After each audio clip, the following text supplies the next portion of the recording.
Hey guys, आप सभी का स्वागत है मेरे यूट्यूब चैनल ज्ञान IQ में। और आज हम ये जो NCF की सीरीज़ चल रही थी ना आपकी, ये काफ़ी दिनों से ब्रेक लग गया था इस पर, ठीक है, तो इसको आगे कंटिन्यू कर रही हूँ। देखिए NCF में मैं पहले भी बता चुकी हूँ कि NCF में टोटल 5 चैप्टर्स हैं, ठीक है, जिनमें से 2 को हम फुली कंप्लीट कर चुके हैं। ये 3rd चैप्टर का पहला पार्ट मैं ऑलरेडी अपलोड कर चुकी हूँ, ये इसका 2nd पार्ट है।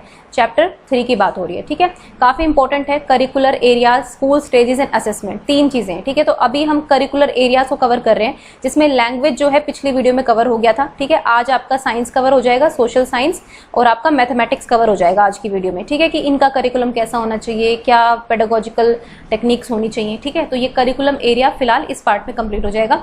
उसके बाद 2 चीज़ें रह जाएंगी, स्कूल स्टेजेस और असेसमेंट। इनको 2 पार्ट्स में देखेंगे। स्कूल स्टेजेस को एक अगले पार्ट में देखेंगे जो 3rd पार्ट आएगा। और असेसमेंट एंड इवैल्यूएशन सबसे इंपॉर्टेंट मैं कहूंगी ये है इस पूरे चैप्टर का, ठीक है। असेसमेंट एंड इवैल्यूएशन जो बहुत ही इंपॉर्टेंट है। आपको पता है कि DSSSP और अगर KVS की बात करें तो ये अपने आप में बहुत इंपॉर्टेंट चैप्टर बन जाता है। आंकलन और मूल्यांकन जो भी है, ठीक है, असेसमेंट एंड इवैल्यूएशन।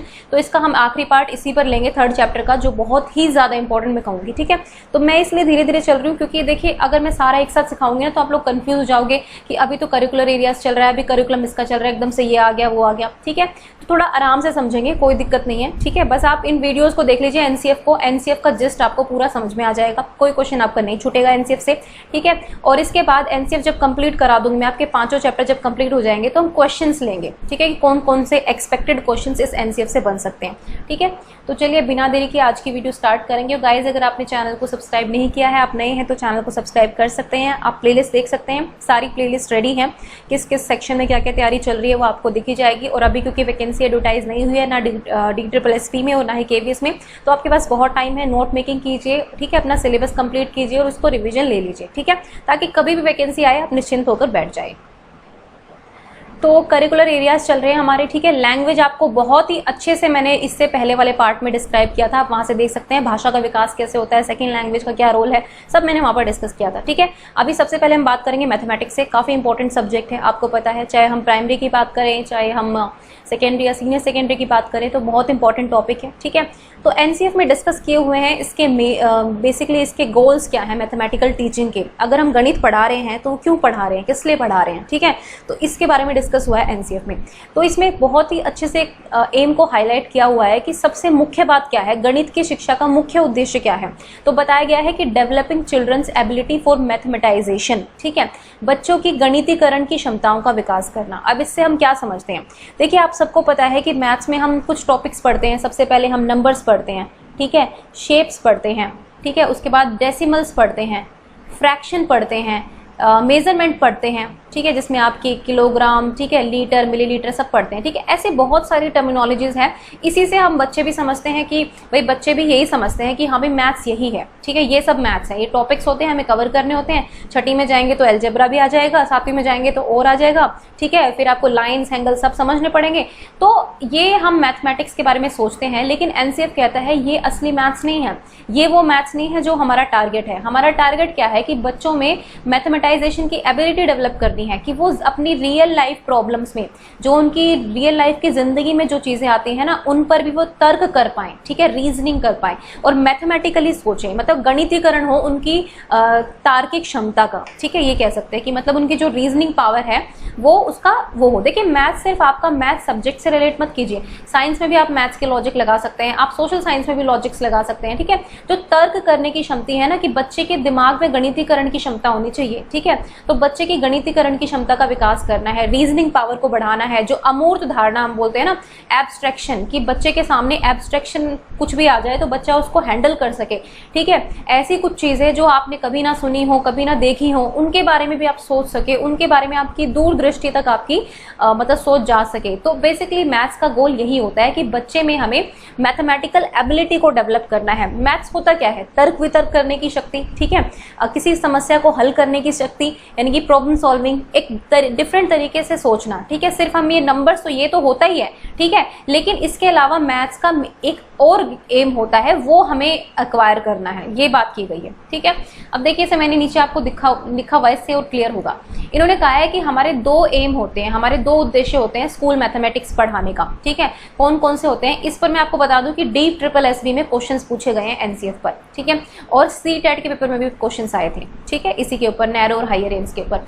तो देखिए एक तो होते हैं हमारे सीमित लक्ष्य और एक होते हैं हमारे उच्चतर लक्ष्य, ठीक है। इनके बारे में हम डिटेल्स में आगे पढ़ेंगे, लेकिन आपको बस ये दोनों याद रखते हैं। एक तो नैरो एम्स होते हैं मैथ्स के नंबर 1 और दूसरे होते हैं हायर एम्स, ठीक है। इनसे हायर मतलब ये तो है, ये तो हमें लेनी है, जो मैंने अभी समझाया था ना आपको, ये नंबर सिस्टम सीख लिया, मेजरमेंट सीख लिया, फ्रैक्शन सीख लिया, ये तो ठीक है, लेकिन इनके अलावा कुछ उच्चतर एम भी होते हैं, ठीक है। चलिए उन्हीं को देखते हैं।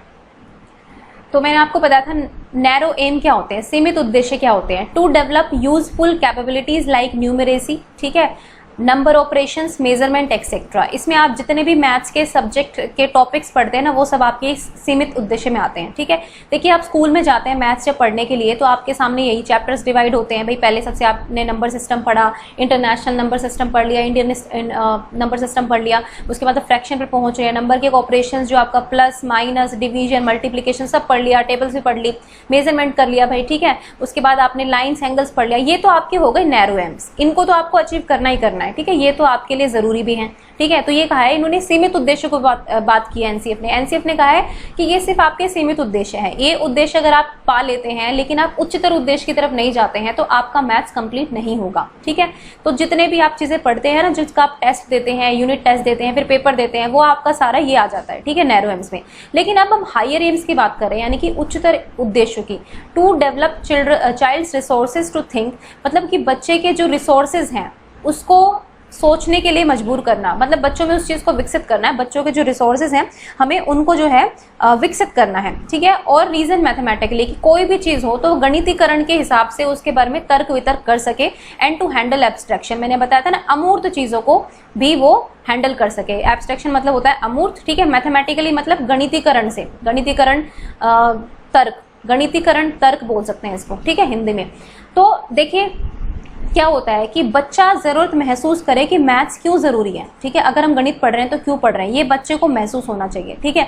जब तक कोई यही महसूस नहीं करेगा वो क्या गणित पढ़ेगा, ठीक है। वो रट्टा मार के फॉर्मूले याद कर लिए, 1-2 क्वेश्चन सोल्व कर देगा, लेकिन उसको क्यों मैथ्स की जरूरत है, उसका रियल लाइफ से क्या कनेक्शन है, क्यों हम मैथ्स सीख रहे हैं। अगर आप देखें तो हर चीज में मैथ्स है, ठीक है। मैंने पेडागोजी ऑफ मैथ्स की एक सीरीज चलाई थी CTET के लिए, ठीक है, लेकिन अभी वो थोड़ा सा बंद कर दी है क्योंकि अभी यूजफुल इतनी नहीं लग रही है, मतलब आप लोगों के लिए जो KVS और DSS वाले कर रहे हैं। लेकिन अगर आप देखें ना तो उस सीरीज में बहुत अच्छे से मैंने समझाया है कि मैथ्स क्यों जरूरी है रियल लाइफ में। तो हर जगह पर मैथ्स है, ठीक है। अगर आप सोशल साइंस की बात करते हैं, आप साइंस की बात करते हैं, तो भी यहाँ पर मैथ्स है। साइंस में कितने कंसेप्ट आपके मैथ्स के लगते हैं, बेसिकली आप रीजनिंग करते हैं, वहाँ पर एक्सपेरिमेंटेशन करते हैं, ऑब्जर्वेशन करते हैं, तो कहीं ना कहीं आपको मैथमेटिकल थिंकिंग की चाहिए। देखिए ये जो एब्स्ट्रैक्शन होती है ना, अमूर्त चीजों को हैंडल करना, ये सबसे बड़ा मैथ्स है एक तरह से, ठीक है। अगर आप अमूर्त चीजों जो आपके सामने प्रेजेंट नहीं है, जिनके बारे में आपने सुना नहीं है, वो एकदम से कोई ऐसी प्रॉब्लम आपके सामने आ जाए तो आप कैसे सोचेंगे, कैसे तर्क वितर्क करेंगे, यही मैथ्स है, ठीक है। तो इन हायर एम्स को, इन उच्चतर उद्देश्य को जो है हमें बच्चों में जो है डेवलप करना है, ठीक है। क्योंकि विद्यार्थी ऐसी समस्याओं को भी हल करने की महसूस, मतलब ऐसी आवश्यकता महसूस करे कि हाँ भाई ये समस्याएं भी हमें हल करनी है, ठीक है। और अगर हम शिक्षक की बात करें और विद्यार्थी की बात करें तो दोनों समस्याओं को हल करने में भागीदारी करें। ये ना हो कि भाई टीचर ने सॉल्यूशन दे दिया, बच्चा सोच ही नहीं रहा है, बस एक ही डायरेक्शन में सोच रहा है, बल्कि बच्चों को आप इतना कैपेबल बनाएं कि वो सोचें, हाँ भाई ये क्वेश्चन आया तो इसको हम कैसे सोल्व करेंगे, ये समस्या आई है तो हम कैसे सोल्व करेंगे, ठीक है। तो हायर एम्स में यही आता है कि आपकी सोच को हमें मैथमेटिकल करना है, आपकी सोच को गणितीकरण करना है, आपकी सोच का, बच्चे की सोच का, ठीक है। तो ये हो गए इसके हायर एम्स हो गए, ठीक है। तो ये बेसिकली जरूरी है। अब देखिए स्कूल जो गणित है उसमें कुछ समस्याएं होती है, वो मैंने स्लाइड में नहीं लिखी है, लेकिन मैं आपको बता देती हूँ कि समस्याएं हैं क्या। भाई मैथमेटिक्स सीख तो रहे हैं लेकिन समस्याएं क्या है। पहली क्या है कि बच्चे का डर, ठीक है, बच्चे का डर। मोस्टली बच्चे जो है मैथ्स से डरते हैं, जिनको मैथ्स थोड़ा सा भी अगर समझ में नहीं आएगा तो उनको लगता है कितना खतरनाक सब्जेक्ट है, नहीं हो पाएगा। फिर टीचर आपको अगर ऐसा मिल जाए कि जो मतलब डांट फटकार के पढ़ा रहा है, जो आपको प्यार से नहीं समझा रहा है या फिर आपको पेशेंस के साथ नहीं करा रहा है, तो बच्चा और डर जाएगा और नफरत करेगा मैथ से। ठीक है, उसके बाद दूसरा ये है कि जो हमारा करिकुलम है वो बहुत ज़्यादा सेंटर्ड है हमारे नैरो एम्स के ऊपर। ठीक है, हमारे सीमित उद्देश्यों पर ही हमारा करिकुलम सिलेबस है कि ठीक है आपने ये सारी चीज़ें टॉपिक्स पढ़ लिए, इनको रट के आपने कर दिया, फॉर्मूला रट लिए, ठीक है, आप ये इस टाइप के क्वेश्चन कर पा रहे हो तो आपको मैथ्स आ गया। ठीक है, ये हमारा करिकुलम जो है थोड़ा सा लिमिटेड हो गया है इस केस में। ठीक है, और दूसरा ये है कि जो भी हमारे सामने समस्याएं आती हैं, ठीक है, सॉरी स्पेलिंग, समस्याएं जब भी आती है हमारे सामने तो हम उसको सोल्व करने के तरीकों के बारे में सोचने की बजाय समस्या के बारे में सोचते रहते हैं। अब ये प्रॉब्लम आ गई, अब कैसे करेंगे इसको, ये तो हो ही नहीं सकती।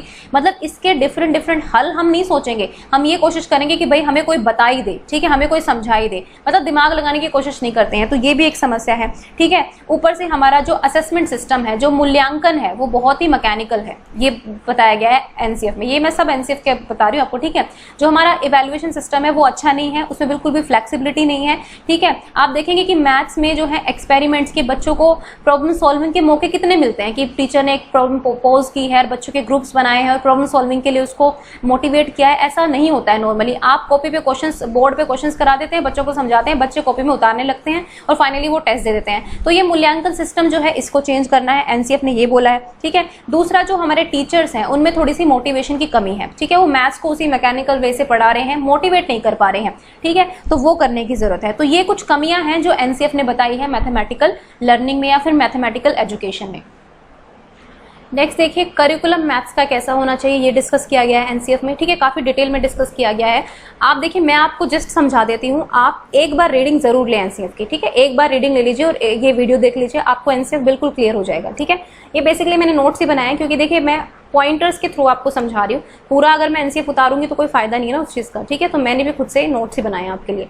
ठीक है, देखिए, it should be based on achieving higher aims rather than only narrow aims. मतलब इसका उद्देश्य जो है उच्चतर लक्ष्यों को हासिल करने का होना चाहिए, न कि केवल सीमित लक्ष्यों का। ये मैं आपको ऑलरेडी समझा चुकी हूँ काफी डिटेल में। ठीक है, तो हमें हायर एम्स अचीव करने हैं नैरो के साथ साथ। ठीक है, ऐसा नहीं है कि नैरो एम्स हमें अचीव नहीं करने हैं, लेकिन हायर एम्स पर भी हमें फोकस रखना है। नेक्स्ट है कि it must develop an ability in children to address problems that come from domain such as science and social science. तो मतलब मैथ्स को जो है हमें कनेक्ट करना है हर सब्जेक्ट से। ठीक है, ये बात है बेसिकली। ये नहीं कि आप सिर्फ मैथ्स को ही समझाइए कि मैथ्स का रिलेशन ही नहीं है, मैथ्स का रिलेशन हर जगह से है। देखिए, जब एक किसान अपनी फसल उगाता है ना खेत में, जब वो बीज बोता है, तो बीज बोने का सिस्टम से लेकर कितने बीज बोए जाने हैं, किस तरह से बोए जाने हैं, इस सब में मैथ्स है। ठीक है, तो आप उसको कनेक्टिविटी के साथ समझाइए। मतलब अगर आप मैथ्स सिखा रहे हैं तो सोशल साइंस के टॉपिक भी लेकर सिखा सकते हैं, आप साइंस के टॉपिक से भी रिलेट करके करा सकते हैं, क्योंकि बच्चे को अल्टीमेटली तो रियल लाइफ में यही सब यूज करना है ना। सिर्फ मैथ्स करके तो कुछ नहीं होता रियल लाइफ में।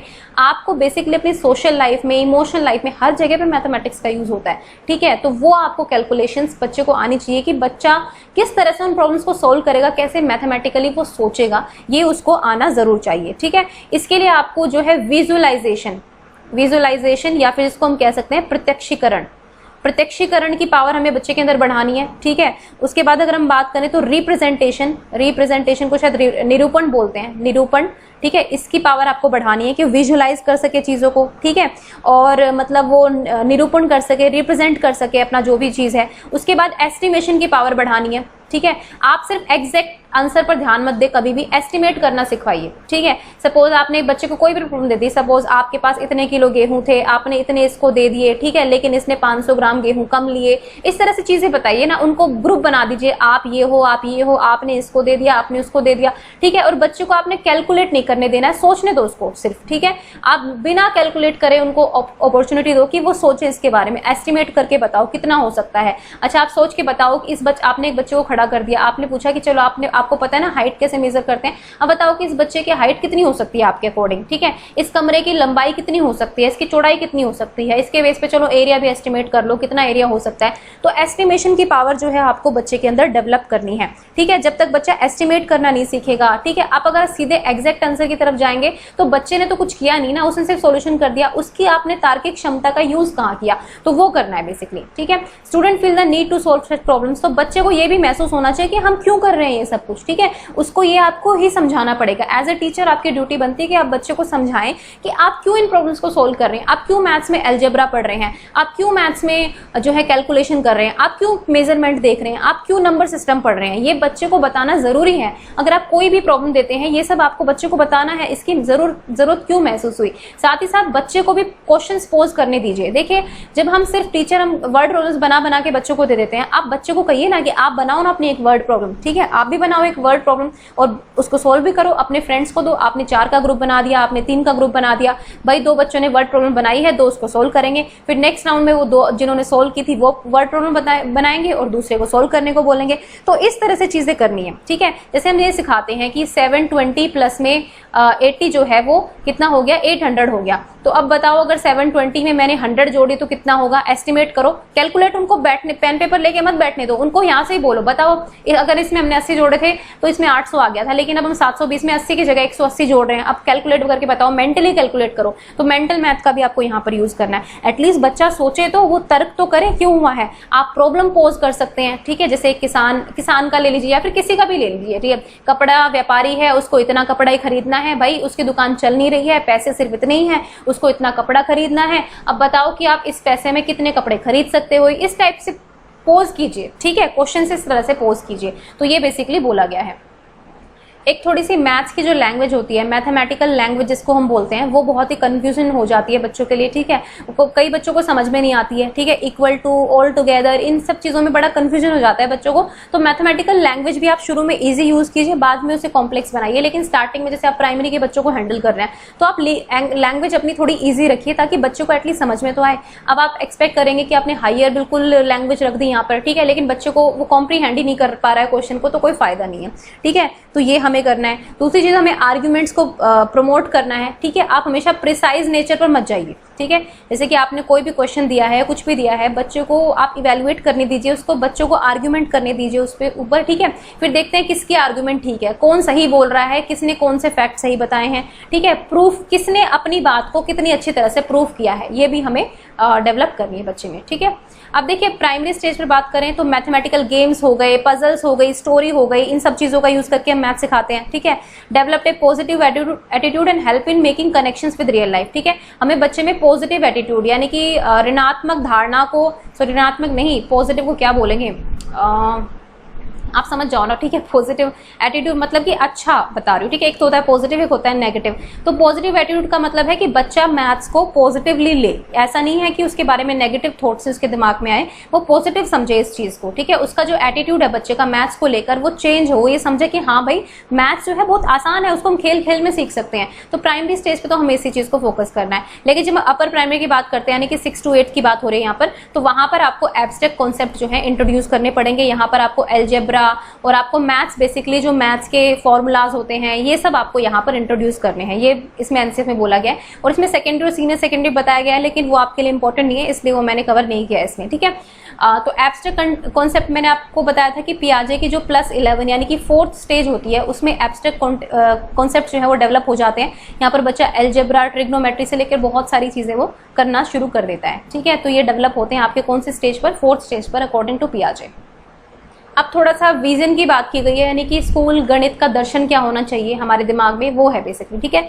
तो बस वही है कि बच्चे एंजॉय करें मैथ्स को, ठीक है। अपने आप भी क्वेश्चन पोज करें और उनके आंसर भी जो हैं उनके ढूंढे, और प्रॉब्लम्स जो भी हो मीनिंगफुल हो, बच्चे की रियल लाइफ से रिलेटेड हो, वो होना चाहिए, ठीक है। Abstract use abstraction to perceive relationship, मतलब एक चीज से दूसरी चीज के बीच रिलेशन स्थापित करना सीख सके बच्चे, ठीक है।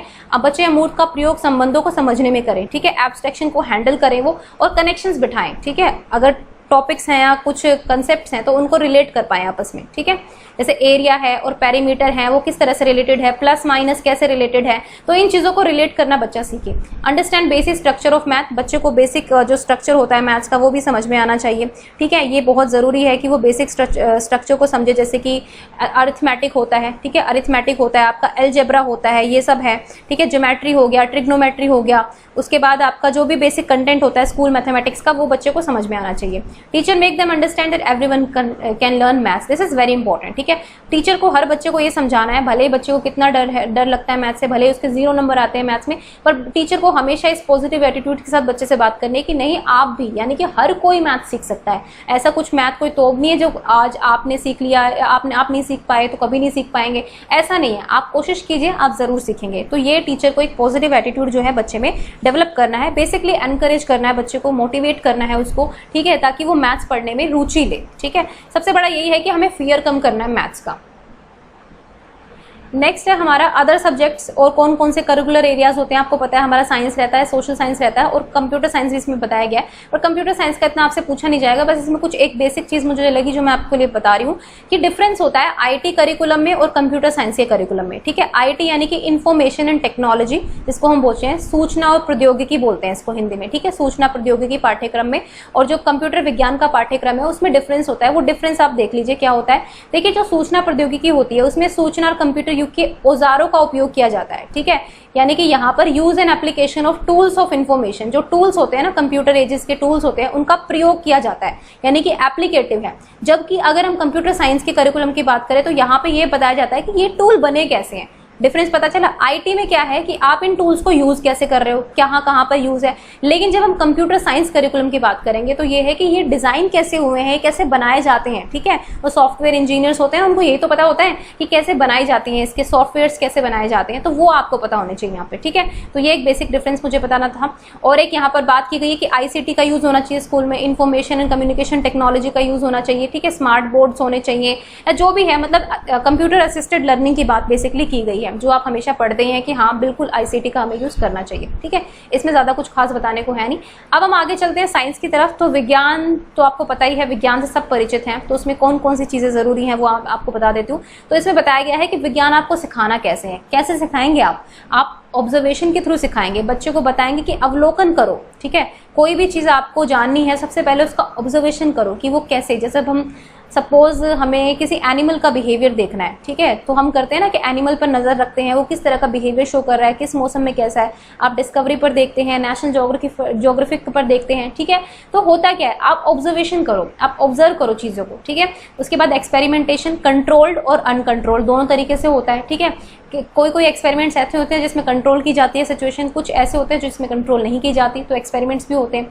उसके बाद पैटर्न, कौन सा पैटर्न फॉलो हो रहा है, किस टॉपिक में, किस कंसेप्ट में, वो भी आपको पता होना चाहिए। अपनी हाइपोथेसिस बनाओ। हाइपोथेसिस को हम बोलेंगे कि जैसे कि परिकल्पनाएं। ठीक है, परिकल्पनाएं बोल सकते हैं। जैसे कि आपने कोई भी प्रॉब्लम है आपके सामने, ठीक है, आप उसके बारे में सोचो, जैसे इवेपोरेशन क्यों होता है। ठीक है, तो बच्चों से पूछो कि क्यों होता है भाई, पानी उड़ क्यों रहा है, अगर तालाब में पानी था तो वो सूख कैसे गया, आप बताओ। बारिश आई थी तब तो बहुत सारा पानी था तालाब में, अब कैसे सूख गया। आप बच्चों को परिकल्पनाएं करने दो ना, बच्चों को पूछो कि क्या रीजन हो सकता है। देखिए, आप सोचेंगे आपकी क्लास में अगर 40 बच्चे हैं तो कम से कम 20 अलग तरह के जवाब आपके सामने आएंगे। ठीक है, अगर आप अलग अलग पूछेंगे। वैसे तो बच्चे क्या करते हैं, एक ने जवाब दे दिया उसी को कॉपी करते हैं, बट अगर आपकी स्ट्रैटेजी अच्छी है, आपका तरीका अच्छा है, तो आप देखिए 40 जवाब भी आ सकते हैं आपके पास। तो कम से कम आपको ये तो पता चलेगा कि बच्चे कैसे सोच रहे हैं, क्या वैज्ञानिक तरीके से सोच रहे हैं, क्या रटी रटाई चीज को बोल रहे हैं। ठीक है, उसके बाद वेरीफाई भी होता है यहाँ पर चीजें। ठीक है, जब भी आप कुछ करते हैं तो verification is very important time. ठीक है, उसके बाद फॉल्सिफिकेशन, अगर आपकी चीजों में एक चीज भी गलत निकल जाए, ठीक है, तो आपको वो फॉल्स भी साबित करना पड़ता है। भाई आप एक एक्सपेरिमेंट कर रहे हो कि मेटल, आपने कोई चीज पकड़ ली कि वो मेटल है कि नहीं है, धातु है कि नहीं है, धातु के गुण देखेंगे। आपने एक पर किया, दूसरे पर किया, तीसरे पर किया, चौथी चीज आप मतलब गलत निकल गया, उसमें वो गुण नहीं नजर आए जो मेटल के थे, तो यानी कि आपकी वो चीज फॉल्स हो गई ना, यानी कि वो जो आपने प्रोडक्ट देखा वो मेटल है ही नहीं। ठीक है, तो ये चीजें होती हैं। ठीक है, तो ये थ्योरीज वगैरह फिर आप फॉर्मुलेट करते हो, आपको पता है थ्योरी प्रैक्टिकल सब, न्यूट्रॉन प्रोटॉन्स हो गया, न्यूटन की थ्योरी होगी, न्यूटन के लॉ हो गए, तो ये सब आप कहाँ पढ़ते हैं, साइंस में ही पढ़ते हैं। ठीक है, तो इन चीजों को बच्चे में डेवलप करना है। ये नहीं है कि न्यूटन ने जो लॉ बनाए हैं बच्चे को आपने समझा दिया, ऐसे से बोला था, अब बच्चे को आपने सोचने का मौका ही नहीं दिया कि आप क्या सोच रहे हैं, क्या आपको लगता है न्यूटन जी ने सही किया है, अगर आपकी कोई अलग थिंकिंग है तो आप बताइए। ठीक है, तो ये सब चीजें आपको डेवलप करनी है। और हमारी जो साइंस एंड टेक्नोलॉजी है वो बहुत ही एडवांस हो चुकी है। एग्रीकल्चर के फील्ड में देख लीजिए, किसी भी चीज़ में देख लीजिए, सब जगह आपको साइंस नजर आएगी। ठीक है, हम डिफरेंट एक्सपेरिमेंट करते जा रहे हैं। ठीक है, अब हम ऐसी चीज़ें भी उगा देते हैं जो होती पहले नहीं होती थी। ठीक है, जैसे कि आप किन्नू देखेंगे ना, किन्नू होते हैं जो संतरा और माल्टा का एक मिक्स रूप होते हैं, हमने वो भी इजाद कर लिया। तो साइंस का स्कोप जो है बहुत ज़्यादा है। बच्चों को यही बताना है, उनको ये बताना है कि कुछ भी साइंस में बिल्कुल एटर्नल ट्रूथ नहीं होता, कि हमेशा के लिए सच नहीं होता। पहले बोला गया था था कि पृथ्वी जो है गोल है, फिर बोला गया कि नहीं पृथ्वी गोल नहीं है, चपटी है। मतलब बच्चों को ये समझाना है कि आप भी कुछ नया इवॉल्व करके ला सकते हैं, ठीक है, साइंस में। अब देखिए, अब साइंस में वैलिडिटी बहुत इंपॉर्टेंट है, ठीक है, साइंस करिकुलम में, कि आप किसी चीज़ को वैध कैसे करार दे रहे हैं कि ये चीज़ वैध होगी कि नहीं होगी। तो इसमें आपकी 6 वैलिडिटी की बात की गई है, ठीक है। ये आपसे एग्जाम में पूछी जा सकती हैं, कल को क्वेश्चन बन सकता है, ठीक है। सबसे ज़्यादा वैसे ये रिसर्च का पार्ट है, वैलिडिटी और रिलायबिलिटी। जब हम उसमें सीडीपी में करेंगे इस चीज़ को भी, वैलिडिटी और रिलायबिलिटी को, टीएसएसबी में बहुत क्वेश्चन आते हैं इस पर, ठीक है, रिसर्च के ऊपर। चलिए देखते हैं कॉग्निटिव वैलिडिटी, यानी कि इसमें बस आपको ये देखना है कि जो भी आप कंटेंट पढ़ा रहे हैं, जो भी करिकुलम है, सिलेबस है, वो बच्चे के जो संज्ञानात्मक उसका जो लेवल है वहां तक पहुंच रहा है कि नहीं पहुंच रहा है। हो सकता है कि 5 साल के बच्चे को आप 10 साल के बच्चे वाली साइंस में नहीं पढ़ा सकते ना, तो वही कंसेप्ट वो रखने हैं जो बच्चे के कॉग्निटिव रीच के अंदर है, मतलब कॉग्निटिव लेवल को ध्यान में रखना है।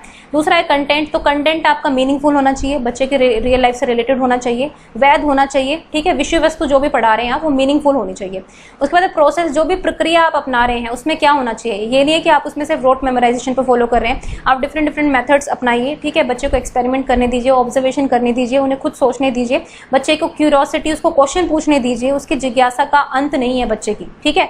उसकी जिज्ञासु जो प्रवृत्ति होती है उसको बढ़ाना है, और पूछो, और क्वेश्चंस पूछो, और सॉल्यूशन भी खुद ढूंढो, ठीक है। नेक्स्ट है हिस्टोरिकल, तो ऐतिहासिक, ये देखना है आपको कि साइंस में जितने भी इवोल्यूशंस हुए हैं वो कैसे हुए हैं। अगर आपको मेटल्स के बारे में पता चला तो कैसे पता चला, ठीक है। अगर आपने न्यूटन्स लॉ बताया तो न्यूटन ने कैसे फाइंड आउट किया उस लॉ को, बच्चे को वो बताना जरूरी है, ठीक है। आपने सिर्फ ये बता दिया न्यूटन्स के लॉ क्या होते हैं, लेकिन वो लॉ न्यूटन ने क्या सोचा, क्यों उसने ये लॉ दिए, ये बताना भी जरूरी है। तो किसी भी कॉन्सेप्ट का हिस्ट्री जो है वो बतानी जरूरी है। नेक्स्ट है एनवायरमेंटल वैलिडिटी, तो वही पर्यावरण से संबंधित, पर्यावरण के प्रति सेंसिटिव रह के आपको चीजों को वैध ठहराना है, ठीक है। नेक्स्ट है एथिकल, यानी कि आप एथिकल वैल्यूज, यानी कि नैतिक वैधता भी होनी चाहिए बच्चे के अंदर। ये होना चाहिए कि हाँ भाई आपके सहपाठी भी हैं आपके साथ, उनके साथ कोऑपरेट करके चलना है आपको, ठीक है। आपको हमेशा ऑनेस्टी से काम करना है, ईमानदारी से काम करना है, गलत तरीके से काम नहीं करना है, जो सच है वही बोलना है, झूठ का सहारा नहीं लेना है। तो ये सब आपकी एथिकल वैलिडिटी में आ जाता है, ठीक है। तो ये बेसिकली साइंस के बारे में था इस पूरे सेक्शन में, ठीक है। मतलब जस्ट यही है, इस पर क्वेश्चन कोई भी आएगा आप आराम से आंसर कर सकते हैं, ठीक है। अब देखिए करिकुलम साइंस का कैसा होना चाहिए, थोड़ा सा डिस्कस कर लेते हैं।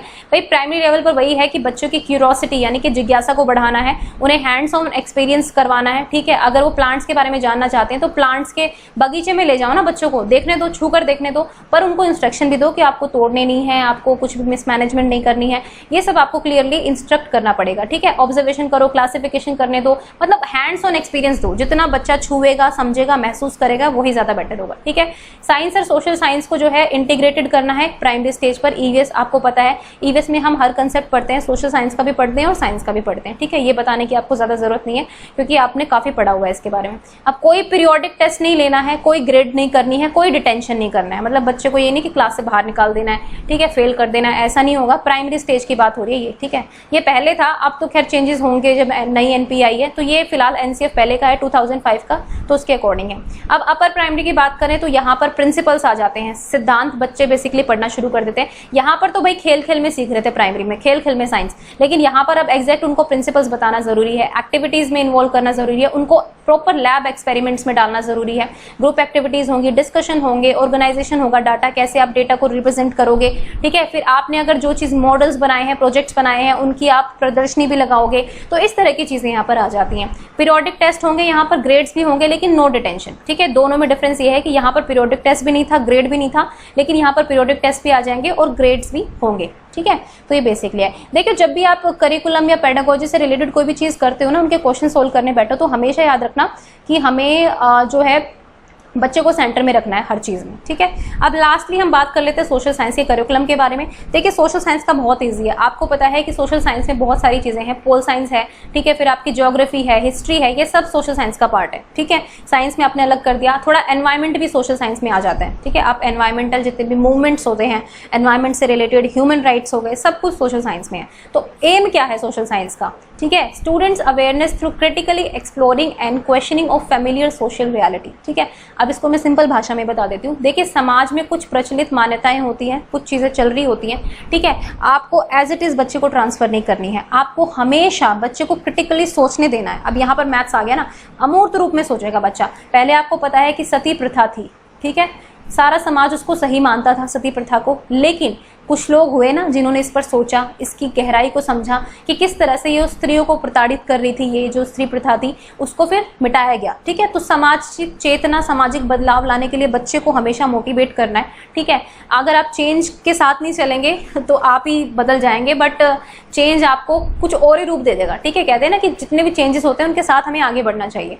तो यही है कि बच्चे को रियलिटी को क्रिटिकली सोचने देना है। अगर कोई भी प्रथा है, कुछ भी चल रहा है समाज में, कोई भी हमारा अनुच्छेद है, वो मतलब जितने भी राइट्स हैं, जैसे अब रिजर्वेशन पर बड़ा कॉम्प्लिकेटेड है मामला कि रिजर्वेशन होना चाहिए कि नहीं होना चाहिए, तो बच्चे को सोचने दो ना क्रिटिकली। बच्चे क्या सोचते हैं इसके बारे में, अपने तर्क दो, अपने वितर्क दो। ठीक है, उससे आपकी भी नॉलेज बढ़ेगी और आप ये जान पाएंगे कि हाँ, एक नया थॉट हमारे सामने निकल कर आया है। ठीक है, कोई बच्चा अगर बहुत आपको लगता है बहुत नालायक है, कुछ नहीं करता है, उसकी भी बात को सुनो, वो भी इंपॉर्टेंट है। ठीक है, तो सोशल रियलिटी, देखिए कुछ भी रियल नहीं होता है जिंदगी में, हमेशा थॉट्स होते हैं। आप कोई एक विचार आता है, उसके प्रति एक और उसका विचार अगेंस्ट में आ जाती है कोई चीज, फिर दोनों में बहस होती है और फिर एक नया विचार निकल कर आता है। तो यही प्रकृति का नियम है कि कुछ भी एटर्नल ट्रूथ नहीं है, मतलब कोई भी पूरी सच्चाई कुछ भी नहीं है। जितनी भी मान्यताएं, परंपराएं जो भी है, सबको एक ना एक दिन बदलना है, चेंज होना है। ठीक है, तो बच्चे को ये बताना है कि आपको रियलिटी जो दिखाई दे रही है बच्चे को, आप बच्चों को सोचने दीजिए कि उसमें क्या सही है क्या गलत है। ठीक है, focus should be on developing concepts, बच्चों में संकल्पनाओं का विकास करना है। अगर लोकतंत्र है तो लोकतंत्र के कंसेप्ट को समझे बच्चा, ये ना समझे कि बस ठीक है लोग वोट देने जाते हैं, सबको वोट का अधिकार है, ये लोकतंत्र है। नहीं, लोकतंत्र की असली वैल्यूज क्या है, उसमें फ्रीडम का क्या रोल है, उसमें धर्म का क्या रोल है, सब कुछ आपको बच्चों को सोचने देना, वो कंसेप्ट आपको क्लियर कराने हैं। ठीक है, ये बात है। रेलिवेंट लोकल कंटेंट, और देखिए अब सोशल साइंस है तो लोकल कंटेंट जो भी होता है, समझ आपके स्कूल के पड़ोस में कोई फार्म हाउस है, ठीक है, फार्म हाउस हो गया, कोई खेत है, फील्ड है, तो उसका यूज करो। ठीक है, साइड में कोई ट्रांसपोर्टेशन का कुछ बस डिपो है, जो भी है, तो बच्चों को विजिट कराओ ना। तो लोकल कंटेंट का यूज करना चाहिए टीचिंग लर्निंग में। ठीक है, social science also requires scientific inquiry. अब देखिए सोशल साइंस को हम समझ लेते हैं कुछ नहीं है। एक तो इस एनसीएफ में बात बोली गई है कि ह्यूमैनिटीज को जो है, इस सब्जेक्ट को बहुत इग्नोर किया जा रहा है, लेकिन अगर आप देखें तो आईएएस के एग्जाम में सबसे टॉप पर इसी चीजों के ऊपर फोकस होता है, सारा इंटरनेशनल पॉलिटिक्स और समाज वैल्यूज यही सब आता है। ठीक है, तो इसको हमें नेग्लेक्ट नहीं करना है। बच्चे में साइंटिफिक इंक्वायरी की जो चीज होती है ना, कि वो साइंस की हर चीज को इंक्वायर करके देखता है, तो सोशल साइंस में भी यही हमें डेवलप करना है। सोशल साइंस भी एक अच्छे तरह की साइंस है, ये बोला गया है इसमें। ठीक है, strong sense of human values develop करनी है, फ्रीडम की वैल्यू, ट्रस्ट, म्यूचुअल रिस्पेक्ट करे, रिस्पेक्ट फॉर डाइवर्सिटी। जो भी इंडिया में, हम तो खैर मैं इंडिया की बात कर रही हूँ, लेकिन आपको पूरा ह्यूमैनिटेरियन व्यू से सोचना है। ठीक है, आप में मानवतावाद की, ह्यूमन राइट्स के बारे में आप कितना अवेयर हैं, आप फ्रीडम के बारे में, स्वतंत्रता के बारे में क्या सोचते हैं, विश्वास है, परस्पर सम्मान करना है, ये सारी वैल्यूज हमें बच्चे के अंदर डालनी है। उसको बेसिकली एक बेटर सिटीजन बनाना है। ठीक है, अगर हम कहें तो सिंपल भाषा में। ठीक है, बेटर सिटीजन भारत का, जो भारत की रिस्पेक्ट करे, वैल्यू करे, लोगों की रिस्पेक्ट करे। ठीक है, उनके विचारों को समझे, जाने। ठीक है, तो इतना तो आप समझते ही होंगे कि सोशल साइंस सिर्फ एक रटने वाली चीज नहीं है, उसको भी समझने की जरूरत होती है, और ये एज अ टीचर हमें भी समझना जरूरी है। सो गाइज, ये थी आज की वीडियो। ज़्यादा कंटेंट मैंने इसमें नहीं लिया है, बस करिकुलर एरियाज को कंप्लीट कर दिया है। आपके करिकुलर एरियाज होते क्या हैं, जो आप पढ़ते हैं, डिफरेंट सब्जेक्ट्स होते हैं, इनको डिसिप्लिन्स भी बोलते हैं इंग्लिश में। ठीक है, डिसिप्लिन्स भी आए हैं, तो ये आपका डिसिप्लिन्स का भी मतलब होता है आपके सब्जेक्ट्स जो होते हैं। ठीक है, तो ये कंटेंट एरियाज मैंने पढ़ा दिए हैं, करिकुलर एरियाज आपको बता दिए, सोशल साइंस का कैसा होना चाहिए, साइंस का कैसा होना चाहिए। ठीक है, सब में बस चाइल्ड सेंटर्ड सोचो, बाल केंद्रित चीजें सोचनी है, बस उसी के बिहाफ पर आपको क्वेश्चन सोल्व करना है। ठीक है, अगली जो वीडियो आएगी उसमें हम स्टेज वाइज जो दिया हुआ है, करिकुलम का दिया हुआ है एक इसमें चैप्टर में, और एक असेसमेंट इवैल्यूएशन, सबसे इंपॉर्टेंट टॉपिक है असेसमेंट एंड इवैल्यूएशन, वो हम कवर करेंगे अगली वीडियोज में। ठीक है, और अगर वीडियो अच्छी लगी हो तो लाइक एंड शेयर भी कर सकते हैं। And thank you for watching ज्ञान IQ।